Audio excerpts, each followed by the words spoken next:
கடிதம் வந்து உடைச்சு பார்த்தா அம்மா செத்துட்டாங்க. ஒரு தடவை பஸ்ஸில் அண்ணாமலைகிட்ட இருக்கிறேன், எங்கேயோ போயிட்டு எங்கேயோ போய் கொண்டு வந்தேன். அதே ஃப்ரெஞ்சுக்காரர் கொஞ்சம் பேர் இருக்கேன். ஒரு ஆள் அழுது இருக்குது. அது திரும்பி பார்த்தா ஒரு தமிழ் படியும். இப்போ எனக்கு ஒரு இறக்கமாக போச்சு. ஆனால் சின்ன பையனாக இருக்கேன், என்ன ஒரு 18 20 வயசு. நம்ம ஏன் அழுகிறேன்னு கேட்டேன். ஏன் அழுகிறீங்க? அவன் சொன்னான், நான் வீட்டில் நான் இப்போ கிட்டடிலாம் வந்தேனே, ரூமில் ஒரு தரம் இல்லை, கடிதம் வந்து உடைச்சு பார்த்தா அம்மா செத்துட்டாங்க, நான் தாங்கினா இருக்கேன்னு. நீங்கள் தமிழ் தமிழ் தான்.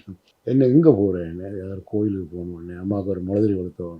அம்மா செத்துனா அது 3 மாதம் ஆச்சு. ஷெல் அடிக்க ஒரு ஹார்ட் அட்டாக் வந்துருந்து.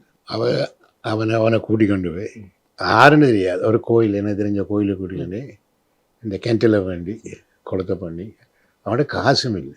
அவன் கள்ள டிக்கெட்டை வரான், காசும் இல்லை. இப்போ நான் அதில் நான் என்னென்னு சொன்னேன், இப்போ அவன் என்ன, நான் உங்களோட ஃபோன் நம்பரை தாங்க, நான் எங்களோட உறவினர்கள் வந்தவர் இந்த காசை பண்ணித்தரேன்.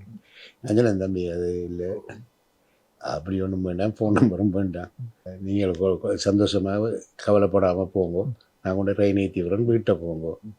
அம்மா சரி எங்களுக்காக கஷ்டப்பட்டவ, நான் இருந்தால் இயக்கத்துக்கு போடுவேன்ன்று தான் என்னை அம்மா கடன் பட்டு அனுப்பினவ என்று சொல்லி தண்டை எனக்கு சகோதரிகள் இருக்கேன்னு இந்த இடம் இந்த இடம்.